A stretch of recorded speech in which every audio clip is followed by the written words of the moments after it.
ملا اختر منصور طالبان کے ملا عمر مجاہد رحمہ اللہ کے قریبی ساتھی تھے، اور ان کو ملا عمر مجاہد رحمہ اللہ کی وفات کے بعد طالبان کا امیر مقرر کیا گیا تھا۔ غالباً 2015 کے اندر ان کو امریکہ کی جانب سے ڈرون حملے کے اندر کوئٹہ میں شہید کر دیا گیا تھا، اور اس کے علاوہ بھی بہت سے دیگر جو وزراء ہیں ان کو مقرر کیا گیا ہے۔ اور طالبان کی جو نئی عمارت اسلامی ہے یا نئی اسلامی حکومت ہے، اس کے اندر بہترین بات یہ ہے کہ ان لوگوں کو عہدے دیے گئے ہیں جو دیندار ہیں، باصلاحیت ہیں، ہنرمند ہیں، اور جو عہدے ان کو دیے گئے ہیں وہ ان کے اندر بہترین کارکردگی دکھا سکتے ہیں اور عوام کے مسائل کو حل کر سکتے ہیں۔ ناظرین، افغانستان سے ایک اور بڑی خبر سامنے آ رہی ہے کہ افغان طالبان نے پنجشیر کے جو ملیشیا تھے ان کے ٹھکانوں پر چھاپا مار کارروائیاں شروع کر رکھی ہیں۔ آپ جانتے ہیں پنجشیر افغانستان کا وہ آخری صوبہ تھا جہاں سے ملیشیا نے طالبان کے خلاف مزاحمت کی تھی۔ احمد شاہ مسعود کے بیٹے احمد ضیاء مسعود، امراللہ صالح جیسے لوگ وہاں پر موجود رہے تھے، اور انہوں نے پنجشیر کے اندر اسلحے کے بڑے بڑے ذخائر جمع کیے تھے۔ کہا جاتا ہے کہ امریکہ نے، یورپ نے جو اسلحہ افغانستان کی فوج کو دیا تھا وہ سارا اسلحہ وہ پنجشیر کے اندر جمع کر دیا گیا تھا، اور روس کے زمانے کا اسلحہ بھی پنجشیر کے پہاڑوں کے اندر ٹھکانوں کے اندر جمع کیا گیا تھا۔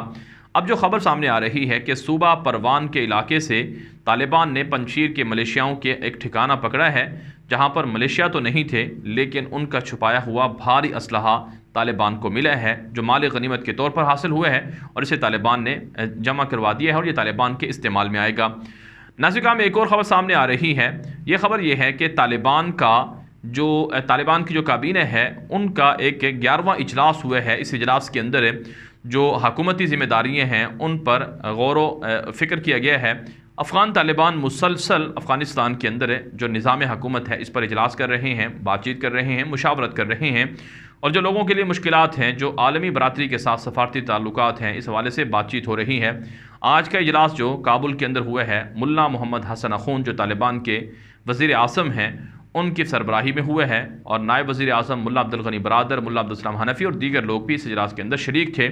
اور اجلاس کے بعد جو بیانیہ جاری ہوا ہے اس میں یہ بات کہی گئی ہے کہ طالبان کی کابینہ نے اتفاق کیا ہے کہ عوام کی خوشحالی کے لیے دنیا سے رابطے جاری رکھے جائیں گے، اور جو کرمنلز ہیں، جو جرائم پیشہ لوگ ہیں، ان کے خلاف بھی کارروائیاں جاری رہیں گی۔ ناظرین، اس کے علاوہ ایک اور خبر سامنے آ رہی ہے۔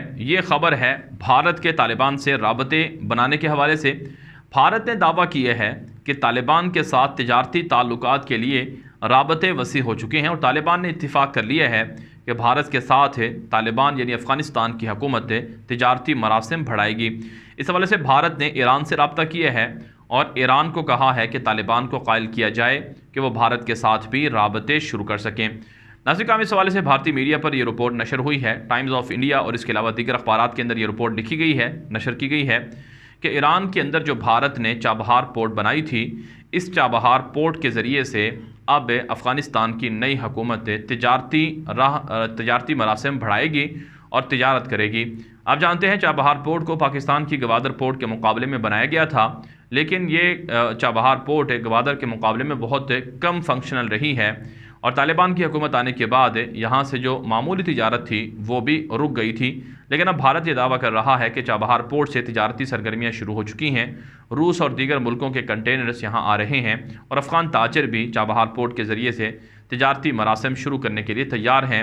طالبان کے ساتھ ایران کے ذریعے سے بھارت نے رابطہ کیا ہے کہ ایران طالبان کے ساتھ بھارت کی صلح کروا دے، لیکن طالبان بھارت کی سازشوں کو سمجھتے ہیں کہ بھارت نے اشرف غنی کے دور میں ہمارے خلاف ظلم کیا ہے، اور اب بھی طالبان کی حکومت کو دھمکیاں دی گئی ہیں، اور اس وقت بھی طالبان کے خلاف لوگوں کو مختلف بالخصوص داعش کو بھارت سپورٹ کرتا ہے، طالبان کے خلاف اکساتا ہے، اس کی وجہ سے طالبان نے فی الحال بھارت کے ساتھ رابطے شروع نہیں کیے ہیں۔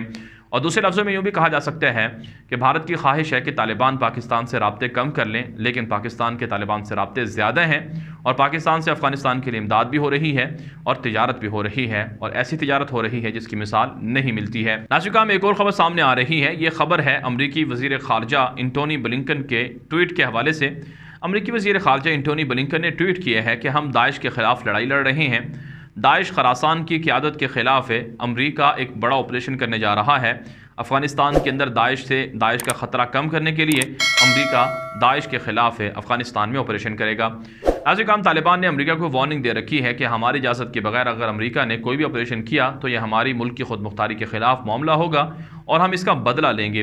ابھی تک امریکہ نے 4 مہینوں کے اندر یا 3 مہینوں کے اندر کوئی ایسا ڈرون حملہ یا کارروائی نہیں کی ہے، لیکن اب امریکی وزیر خارجہ نے یہ جو ٹویٹ کی ہے، اس سے لگتا یہ ہے کہ آنے والے دنوں میں امریکہ افغانستان کے اندر کارروائیاں کر سکتا ہے۔